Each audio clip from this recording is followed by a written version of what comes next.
Merhaba, Ashkal Deniz, et nous revoici aujourd'hui donc à Istanbul, comme d'habitude, une nouvelle vidéo sur Istanbul. Cette fois-ci, je vais à un endroit, on m'en a souvent parlé, c'est un endroit où apparemment on mange des durum. Alors, qu'est-ce que c'est exactement qu'un durum? Vous allez me demander, parce qu'il y en a sûrement certains dans la vidéo qui ne savent pas vraiment ce que c'est. Alors en fait, c'est une galette, c'est vraiment de la cuisine fast-food qu'on trouve très souvent ici en Turquie. C'est une galette avec à l'intérieur toutes sortes de choses. Bien des gens vont faire la remarque et se dire « Ah tiens, c'est encore un kebab ». Non, c'est bien autre chose. Le kebab et le durum, ici, c'est bien deux choses distinctes. On fait souvent pas la différence. Donc je vais vous montrer aujourd'hui à quoi ça ressemble un durum et apparemment, c'est l'une des meilleures adresses de la ville. Donc là, je sais pas où je me trouve, mais en tout cas, j'y vais.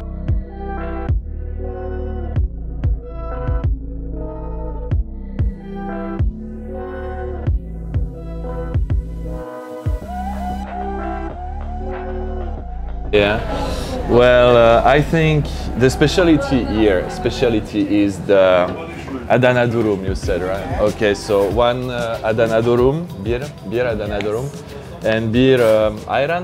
Why not? Ok, teşekkürler. Bon, c'est sûr qu'à première vue, quand on s'amène ici dans ce restaurant pour la première fois, on se dit cet endroit paye vraiment pas de mine. Qu'est-ce que c'est? C'est au coin d'une rue, il n'y a rien de spécial autour. Et il ne faut pas penser comme ça en Turquie. C'est ce que j'ai appris depuis que je suis ici.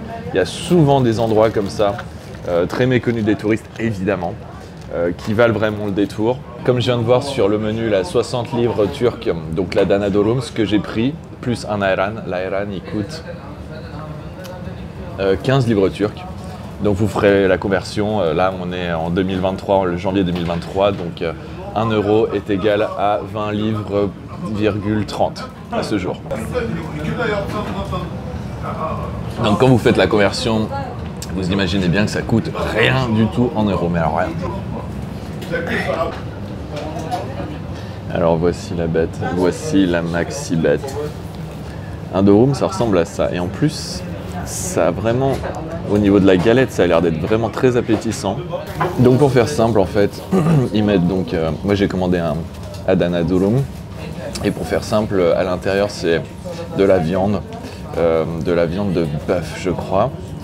Vous avez plusieurs choix, sinon vous avez des durum façon veau ou façon mouton, viande de mouton, viande de veau, je crois. Il y a aussi de la viande de poulet, évidemment. Enfin, je dis évidemment parce qu'ici, il y a beaucoup de choses qui vont avec le poulet. Ils cuisinent énormément le poulet. Bref, moi, j'ai pris leur spécialité apparemment dans l'endroit où je me trouve ici. C'est le Adana durum. Et donc, viande de bœuf, je crois. Plus, ah oui, il y a de l'oignon. J'avais oublié de préciser. Ça va sentir très bon, là. Salade, tomate, oignon, évidemment.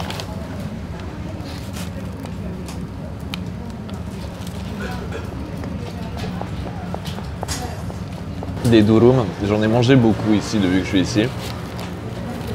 Et je peux vous dire que celui-là, il est très bon. Surtout pour une raison simple. C'est que vous voyez là, toute cette partie, la galette en fait, oui, elle est légèrement brûlée. Elle est un peu carbo. Et moi j'adore comme ça. Ça rend encore un goût encore plus parfumé.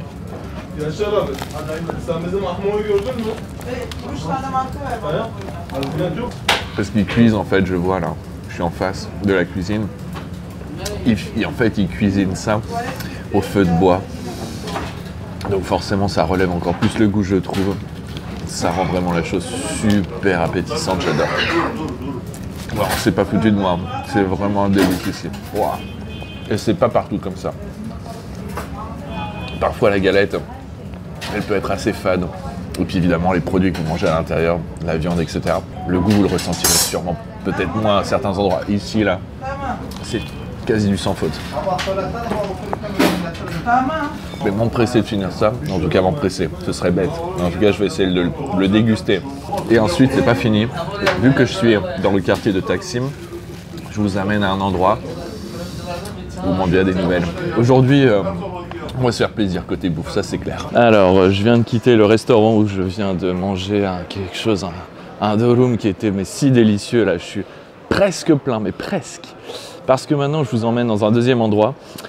Je vais vous montrer à quoi ressemblent les desserts et les sucreries turques. Et alors là, je vais vous dire, c'est des bombes de sucre. Mais j'adore ça, donc c'est parti, on y va. Petit aparté, petit détail aussi par rapport à l'endroit où j'étais juste avant. Ils prennent pas la carte, ou en tout cas ils prennent pas la carte étrangère, la carte bleue étrangère. La carte bleue française ne passe pas. Donc soit vous avez une carte bleue turque, soit vous payez en cash, quoi, tout simplement. J'ai payé 60 ou 70 livres turcs, donc en cash c'est vraiment rien.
Alors j'ai commandé des baklava au chocolat. Première fois que je vois ça dans un menu, donc je me suis dit c'est assez intriguant, j'ai envie de tester, surtout que moi j'adore le chocolat. Et en plus, baklava, la combinaison de baklava et de chocolat, je me dis là ça risque de dépoter. Plus autre chose, donc un thé évidemment, c'est la coutume ici très souvent en Turquie, à la fin d'un repas on prend un thé, que ce soit à midi ou le soir. Bon moi c'est surtout le midi parce que le soir sinon je dors pas. Plus quelque chose d'autre qui m'a intrigué, alors j'ai plus trop de place dans l'estomac, je vais voir si j'arrive à tout finir. C'est un dessert avec, je vais vous montrer, je sais plus le nom, d'ailleurs je vais redemander au mec, je vais lui redemander le nom exact de ce dessert. Il y a des noix de cajou, des noix, c'est un mélange de plusieurs noix qui ont été compactées et ça a une forme carrée, bref je vais vous montrer, c'est assez intriguant et ça risque de me plaire je pense. Vous allez dire que j'abuse, mais regardez la présentation du thé, je trouve ça trop beau quoi. Oui, ce n'est qu'un thé, je suis d'accord, mais quand même. Alors le dessert dont je vous parlais, je pense que vous avez tout à fait reconnu les baklava au chocolat avec la couleur brune, c'est assez évident. Par contre le deuxième s'appelle Bali Antep Fistikli Kadayıf. Voilà. Et en gros, c'est un dessert qui vient de Antep, donc dans le sud de la Turquie. Beaucoup d'amandes, beaucoup de noix. Et voilà, tout ça est mélangé pour former qu'un seul et même dessert. Je vais peut-être pas tout finir parce que ça risque d'être quand même assez copieux là, au final, après le durum, je vous cache pas. Mais on va manger un peu de tout, on va faire le mieux qu'on peut et voilà. Et pour ceux qui se demanderaient, alors je suis pas sûr à 100%, d'ailleurs dites-moi dans les commentaires, peut-être que je vais me tromper, mais ce que vous voyez en fait sur le côté juste ici en blanc, je sais pas si vous allez voir très bien comme ça, je prends vraiment la vidéo à l'arrache. Là ce qui est ici et ce qui est là, c'est apparemment, dites-moi dans les commentaires si je me trompe, c'est apparemment du kaymak. Alors merci Google. En fait le kaymak c'est un produit laitier et il a été obtenu par la fermentation de matières grasses extraites lors de la cuisson de lait cru de vache. Voilà. Et en fait ça se marie toujours, enfin très souvent en tout cas très bien avec tous les desserts qu'on peut trouver en Turquie. Du kaymak on en trouve principalement à chaque fois dans les desserts qu'on mange ici en Turquie. C'est gras, c'est copieux. Mais au final, la finalité reste toujours la même. C'est très bon. Çok güzel.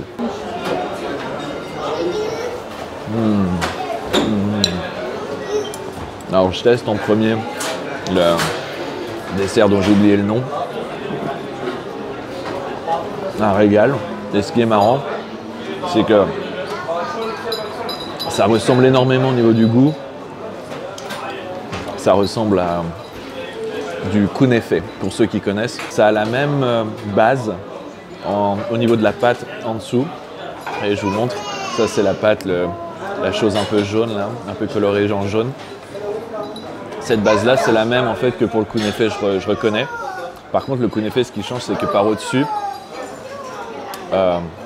ils mettent quelque chose de différent. Mais en tout cas, la base est la même. Donc cet endroit est très très très connu. L'endroit où je me trouve, Hafiz Mustafa, ça s'appelle. Il y a quelques endroits comme ça à Istanbul, très réputés, qui existent depuis, je ne sais pas, celui-là, il existe depuis 1864. Voilà. C'est l'un des endroits les plus historiques et touristiques de la ville. Si vous voulez manger des desserts turcs, c'est c'est l'endroit. Mais voilà, si vous passez à Taksim, je recommande vraiment celui-là. Sûrement le meilleur. En tout cas, ils ont une variété de produits turcs, de desserts turcs qui est ahurissant. Je vous ai montré au niveau du menu là, il y a, je sais pas compté, il y a plus de 20 pages. Et sur chaque page, vous avez 5 ou 6 desserts différents à chaque fois. Bon, c'est très bon, très nourrissant.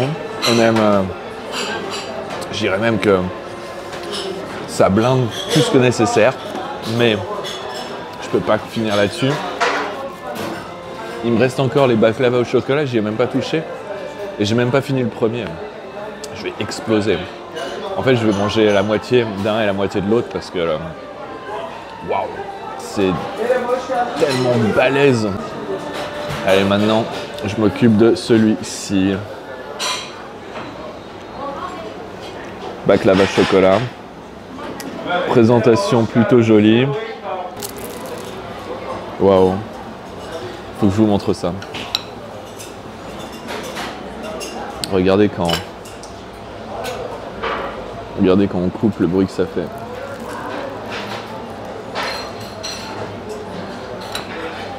C'est croustillant, croustifondant.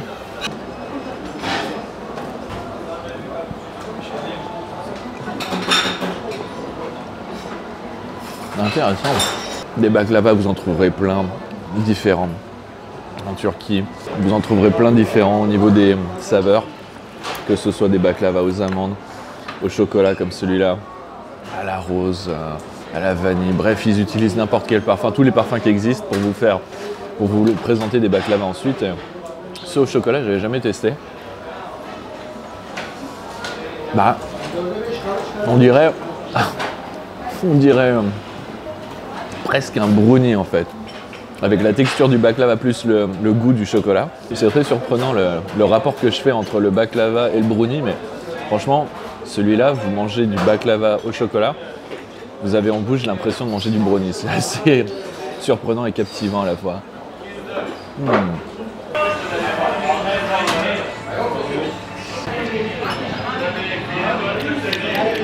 Bon, alors l'adresse à Dulum, bon bah très bien, hein. Ça nourrit bien son homme, ça fait le taf, c'est clair et net, je leur mets 4 étoiles sur 5. Je peux pas mettre 5 étoiles sur 5 à un fast-food, vous comprenez, bon, c'est compliqué, mais en tout cas, je crois que ça fait partie des meilleurs Dulum que j'ai jamais mangé ici en Turquie. Et ça fait 2 ans que je suis ici, donc croyez-moi, c'est de la bombe. Et pour la deuxième adresse, Hafiz Mustafa, ça s'appelle. Très cher, hein. Je me souvenais plus que c'était cher à ce point. Bon après, comme je vous disais, c'est l'enseigne historique, vraiment. Tous les touristes y vont. J'ai presque envie de dire, on a fait vraiment les opposés aujourd'hui entre le resto Dulum, qui est vraiment un coin typiquement local où il n'y a quasiment aucun touriste qui va, et Hafiz Mustafa où c'est quasiment que des touristes qui y vont. Donc bon, c'était très bon mais c'était très cher. Hafiz Mustafa, 4 étoiles sur 5. Ouais. Ça les vaut aussi. Les deux étaient très bien, avec 2 styles vraiment très opposés. Là, comme vous voyez, je suis dans une rue très empruntée par les gens, en fait, par les piétons, en fait, tout simplement, parce que c'est la rue Istiklal Street, qui est en fait la rue la plus touristique et la plus populaire d'Istanbul, sûrement. Vous pouvez faire du shopping, vous pouvez manger dans tout un tas de restaurants différents. Beaucoup de gens qui auront aussi des bandages derrière le crâne, derrière la tête, parce qu'ils se font faire des implants capillaires, vous en verrez beaucoup ici. Bref, Taksim, c'est l'endroit sûrement le plus touristique de la ville. Et donc voici donc la rue Istiklal, qui est sûrement l'endroit le plus touristique de la ville aussi. Sur ce, je vous laisse, n'oubliez pas de vous abonner, laissez un like si la vidéo vous a plu, activez la cloche, c'est très important pour le référencement de cette chaîne YouTube, et je vous dis à mercredi ou à samedi, comme d'habitude, pour une nouvelle vidéo YouTube sur Istanbul et la Turquie. Güle güle.